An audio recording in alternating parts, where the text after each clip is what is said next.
Parashara gives the formulas for judging a planet's potential to give the effects of its yoga. I'm not going to go into how to calculate this, as this is beyond the scope of this video, but I will briefly go over the principles behind it. On the right side is an image from Ernst Wilhelm's Kala software displaying the results of a yoga judgment score outlined by Parashara. Yoga judgment is determined by looking at 3 capacities every planet has. It's Ishta and Kashta, which is a planet's innate capacity, its innate talent and ability to do well. Shubha and Ashubha, which is the accumulated capacity to merit good outcomes from a planet. And Dig Bala, which is the capacity to direct the qualities of the planet towards a successful outcome. These capacities give us insights into a planet's potential to manifest a yoga. The results of calculations give the amount of positive and negative potential a planet has to produce a yoga in a person's life. These results are given in Kala with green for positive and red for negative. Notice that each planet has a share of both. So Ishta and Kashta is a measure of a planet's ability to do good. Now, by good, I mean the positive effects of its nature. A malefic planet can have positive effects. The positive side of Saturn can help a person to endure and persevere through challenges and difficulties. This is why Saturn is usually strong in the charts of spiritualized people who successfully dedicate their entire lives to spiritual practice. Ishta and Kashta are 2 halves of a planet's effects. Ishta is the amount of positive or desirable effects. Kashta is the amount of negative or undesirable effects. Ishta and Kashta is calculated by using 2 of the 6 strengths a planet has in Shadbala, Uchabala and Chestabala. Uchabala is the degree to which a planet is to its highest expression, which is exaltation. The closer a planet is to its exaltation point, the higher its Uchabala score is going to be. An exalted planet works at its fullest capacity for optimum expression. Chestabala is the emotional strength of a planet. The closer a planet is to the Earth, the brighter and stronger it will appear to us here on Earth.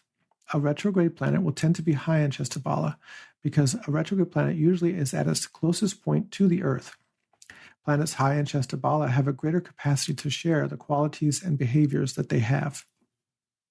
Shubha and Ashubha is the auspicious or inauspicious score of a planet that is based on calculating the average dignities of a planet through the Rashi D1, which is the self or the Atman, the Hora D2, which is our individualized or subjective self, the Drekana D3, which is our siblings, the Saptamsha D7, which is our children, the Navamsha D9, which is our spouse, the Dwadashamsha D12, which is our parents, and the Trimsamsha D30, which is our capacity to live in a balanced and healthy way with the world around us, which includes our capacity to live with ourselves in a healthy way.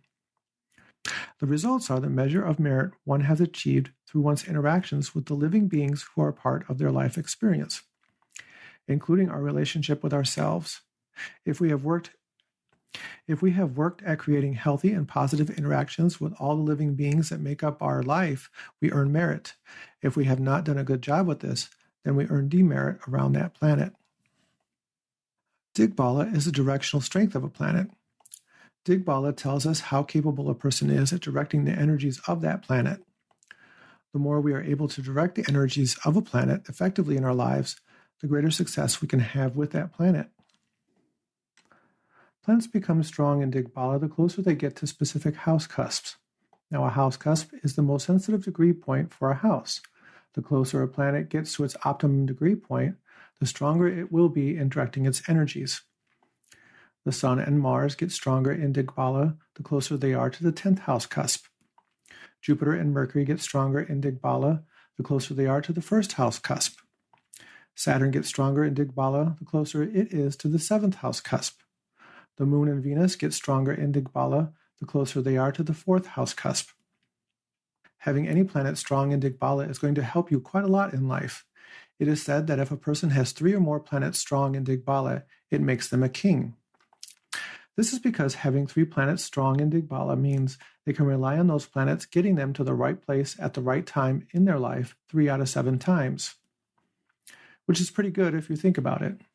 because you also have to think that they might also have 2 or 3 other planets that might be getting them to the right place at the right time about 50% of the time, on top of those 3 other planets, which is going to give them pretty good odds for success in life. Even though the calculations for each of these factors for a yoga judgment is different, they are scored similarly. The highest score for each is 60 points. Whatever a planet's score is from the calculation reveals the amount of good out of 60 point that planet has. The remainder then is the amount of bad the planet has. If a planet scores 45 points, then that means it has 45 points of good out of 60 that it can put towards a yoga. If the planet scores only 15 points of good, then it only has 15 out of 60 points that it can put towards a yoga. When these 3 scores are mathematically combined, they give the final yoga judgment score for the planet. The final positive score for a planet is indicated in the row labeled IXSXSD. The negative score for the planet is found in the row marked KXAXKD. This is the number that tells you ultimately what a planet's potential is for giving the positive and negative effects towards the yoga it is joined with. 3 is considered an average number for a total yoga judgment score, while 8 or above is considered fantastic. The higher a planet's positive score, the more its positive effects will be felt in a person's life. The higher a planet's negative score, the more its negative effects will be felt. Ishta, Subha, and Dig Bala are instrumental for measuring the effects of a yoga, but they are also key data points that can be used to gain greater insights into the expression of a planet that is part of that yoga that is affecting a person's life, giving greater accuracy in predicting the degree of the effects that will be felt by the person in their life. Now let's take some of the principles I've outlined here into the analysis of the chart and life of Ram Dass. The first yoga that we're going to look at in Ram Dass's chart is a Bhava yoga, or a house yoga. It is a simple planetary combination that is formed by having a house lord placed in a house. There are 144 Bhava yogas in Vedic astrology. Bhava yogas unite the house the Lord rules with the house it resides in. In The Art and Science of Vedic Astrology, Volume 2, the authors Fish and Kurzak outline the effects of all 144 Bhava yogas, so it's a very handy resource for exploring these yogas and determining their effects. In this case, we have the Lord of the First residing in the 6th. This unites the 1st and 6th houses together, the effect of which depends on the strength and capacity of the First Lord, Moon. Moon has a significantly negative yoga judgment score of plus 2.4 to minus 7.7. This means that this Bhava yoga that is being formed is going to lean more towards the negative. This is going to create an emotional imbalance to Sagittarius, the sign of ideals and fairness, which will play out as one encounters enemies, setbacks, and delays that are so much a part of the 6th house, and reinforce the pull towards inner fulfillment in service over material accomplishment, because the moon is a waning moon, which tends to make one's outer material world decrease so that one can increase their inner emotional nature. Let's take a moment to look at 2 planets in Dass's chart and see their capacity to bring about an event indicated by a yoga. Sun is exalted, and Sun rules the 2nd house, which is a neutral house. So this means that Sun is going to be a neutral planet for a Cancer ascendant. However, in Dass's case, the Sun is in a very auspicious placement in the 10th house, and every planet does well in the 10th house, so it's going to make Sun an auspicious planet for Dass. Sun's yoga judgment score is an overwhelmingly positive plus 19.3, and this tells us that only good will come from the Bhava yogas of having the 2nd Lord going into the 10th house. It's going to bring respect in one's vocation. It will also make one highly educated and excellent at public speaking. Through initiative and ambition, Sun placed in Aries will bring consistency and authority to Leo, blending together nicely one's 10th house aspirations and one's actions into the 2nd house of values and self-worth. Jupiter is exalted. It is in the 1st house, and it rules the 6th and 9th houses. The 6th is a difficult house, but Jupiter also rules the very important 9th house, which is the strongest trinal house. And this is going to more than make up for the inauspicious nature of the 6th house, indicating Jupiter will be an auspicious planet for a Cancer ascendant. Jupiter's yoga judgment score is an exceptionally positive plus 23.1. So even a small influence from Jupiter can have a significant impact. This tells us that the Bhava yogas of the ruler of the 6th and 9th going into the 1st are going to be overwhelmingly positive, giving Das the capacity to overcome obstacles, and this will give one a greater sense of purpose and optimism around his sense of self and his emotional availability that is going to help him to weather the obstacles and delays that life brings him. Now that we have looked at Jupiter and the Sun, let's take a look at some yogas they are forming in Ram Dass's chart. The next yoga we're going to look at is a Parivartana yoga, or a yoga of mutual exchange. This yoga binds the two houses together tightly. It has an influence that is similar to a Rashi aspect. Moon and Jupiter are in a yoga of mutual exchange between the 1st and 6th houses, tying together tightly these two houses and their agendas. Moon is a natural friend to Jupiter, and while Jupiter is a natural neutral to the Moon. But Jupiter is also naturally friendly to everyone, so Jupiter will naturally seek to help manifest Moon's agendas as part of its inherent generous nature. Unfortunately, the 6th house is the Dustana house, or house of suffering, so this will lessen the positive value and benefit of this yoga, as there will be a level of suffering associated with it. However, we can't discount Jupiter's exalted capacity to more than make up for the suffering that might result from this mutual exchange. Jupiter is exalted in Cancer, so Jupiter will help lift up the Moon by framing things in a broader perspective that will carry Das throughout his life of service and work with greater optimism and purpose. Now, another aspect to this is because we are seeing both a Parivartana yoga between Moon and Jupiter, as well as a Bhava yoga between the 1st Lord going in the 6th and the 6th Lord going in the 1st, there's going to be a strong focus on Das's life path towards service, which is a 6th house theme. In fact, Das's guru, Neem Karoli Baba, gave him the name Ram Das, which means servant of God. He also instructed Das to always love everyone, serve everyone, and remember God. Here we see in this chart that service was at the core of his life path and was being shaped by these important yogas in his chart. Here is another yoga in Das's chart. This one is called a Trilocana, or three-eyed yoga, and it is formed when the Sun, Moon, and Mars are all in trines to each other. This yoga unifies the self, or the Sun, with the mind, or the Moon, and the mental concepts, or Mars, in mutual harmony. Now, Sun, Moon, and Mars all have friendly relationships with each other naturally, except for Mars, who is a natural neutral to the Moon.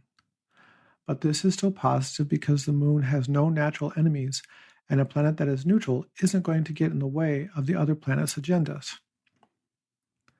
This yoga is highly favorable as it brings harmony to one's life, bestowing high intelligence, great wealth, and long life to the recipient.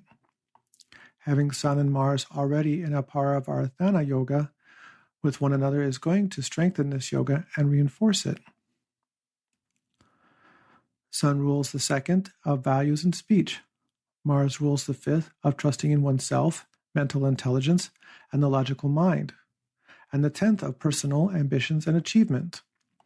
Moon rules the 1st of the body and one's sense of self. Because this yoga ties together the lords of these houses, it ties these houses together as well. This means that there is going to be good fortune and an auspicious quality to these houses. Career, status, responsibilities, resources, and the path of one's life will all have a quality of grace, good fortune, and luck associated with them, making for a charmed life in regard to these houses. Das grew up in great wealth and never suffered from a lack of resources throughout his life. When he was fired from Harvard in the fallout of the Harvard psilocybin project, a normally career-ending event actually resulted in him gaining greater fame and status as a counterculture personality. He would go on to establish himself as a public speaker and writer, creating new ways of presenting psychological and spiritual concepts to his audience. It is this exalted Sun that powers both this yoga and the other Parivartana yoga that is being formed between it and Mars. strengthening each with vitality and consistency. Now, the presence of Rahu with the Sun is of concern, as its presence reveals inherent karmic weaknesses that will bring confusion and uncertainty. Rahu likes to throw a curveball into our lives. Added to this is the Rashi aspect coming from Mars. This can make that curveball very abrupt and damaging because when these planets are being activated at the same time, it can lead to violent or harmful events. But the strength of the Sun should be able to keep Das consistently on his path and be able to manage intelligently whatever life throws at him. An interesting aspect of Ram Das's life is that he suffered a stroke in 1997. The stroke left him crippled and paralyzed on the right side, afflicting his mobility. He also had expressive aphasia from the stroke, which hampered his ability as a public speaker. But that didn't stop him from continuing to make public appearances and making pilgrimages, such as one he made to India in 2004. A second stroke in the wake of that pilgrimage left him unable to travel for the rest of his life, stranding him on Maui. Despite this, he continued to be a public speaker both online and to people willing to travel to Maui to hear him talk. The second house is speech, and the 10th house is activity in the world. Even though the stroke affected both these houses, Das's Sun was able to maintain some consistency with both of these houses and keep him active in the world. Now, Moon is the weakest planet in this yoga.